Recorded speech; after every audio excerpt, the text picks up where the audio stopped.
What's up? Good morning mga kagalaerang mangyan. Ayan, for today's video, pupunta kami sa isa sa pinaka sikat, ayan, or mamahaling hotel dito sa Hong Kong. Ayan, ito yung tinatawag nilang Gold Coast. Ayan, pangalan pa lang ay talagang mamahalin na. So, update ko kayo later, guys. Sinundo nga pala ako ni Ye dito sa bahay para sunduin ang aking alaga.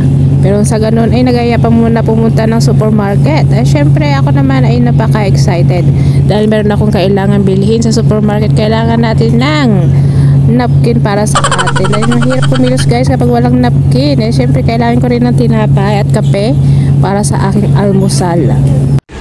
So ayan, pupunta raw kami ng supermarket muna bago kasi hindi pa naman labasan ng aking alaga. So nandito kami. Nagpunta ng bangko yung aking grandpa. Mag-withdraw yata ng shopping namin. So, yung kaganapan ngayon guys. So, see you later. So, nandito na nga tayo sa loob ng Fusion para bumili ng tinapay natin. Siyempre, nabudol ko na naman si Yeye. After naman natin sa supermarket, siyempre, time to sundo sa ating alaga para dumiretso tayo sa ating hotel. After 2 years, ayan, nakarating na tayo dito sa hotel. Ayan, pinapakita ko sa inyo yung magandang background dito sa Gold Coast Hotel. Ayan, yung nakikita nyo yung mga yate na yan. Hindi yan sa akin. Ayan. Kung makapunta kayo dito guys, pang mayaman siya tignan. Ang Gold Coast Hotel ay malapit sa Castle Peak Bay. At ito ang pinakamalaking tourist resort dito sa Tuen Mun. Dito na makikita sa Gold Coast Hotel, ang Piazza and Yachts Clubs ay next to the Golden Beach and Dolphin Square.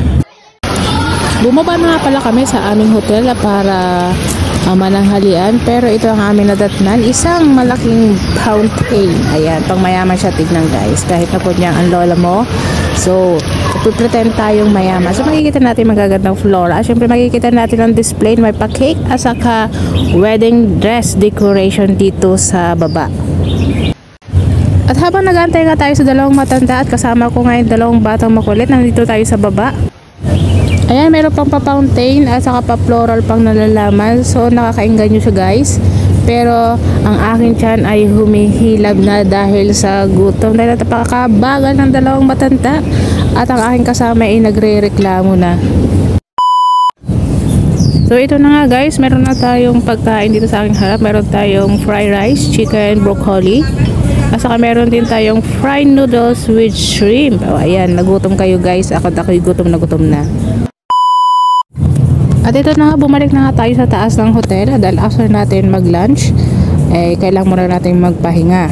At dahil mamaya, ibababa tayo para pumunta sa swimming pool. So, ayan, makikita nga natin ang pinaka-trademark ng Gold Coast Hotel. Ayan, isusundo yung pinaka-trademark niya na makikita. So, nakakamangha siya guys dahil sa kalagitnaan siya ng seaside or dagat. Hindi ko alam kung dagat to guys. Pero napakaganda dito pumunta guys. At makikita naman natin sa kabilang side. So ayan, mga green. Katulad natin mga green-minded. So ayan, maraming mga puno ng niyog. At medyo hapon na, ito na nga, bumaba na kami. Kasama ko yung dalawang bata at dalawang matanda para mag-swimming. At dahil hindi naman ako mag-stay dito sa hotel dahil uuwi ako maya-maya.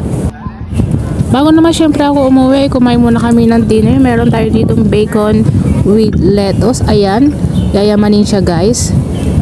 At syempre meron din silang spaghetti with bacon. Ito yata yung tinatawag ng carbonara. At syempre meron silang pork chop style. Ayan, napaganda ko talaga sa pinakamagandang hotel or restaurant. Talaga makakain mo talaga yung gusto mo guys.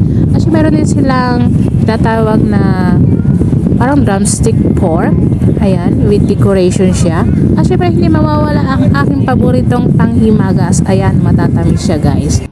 After ko nga pala mag-dinner, ayan, nasa labas na ako guys. Nag-prepare na para umuwi. At dahil nagpumilit si Yeye na ihatid ako. So ayan, pumayag na ako guys. Dahil kinabukasan ay aking holiday.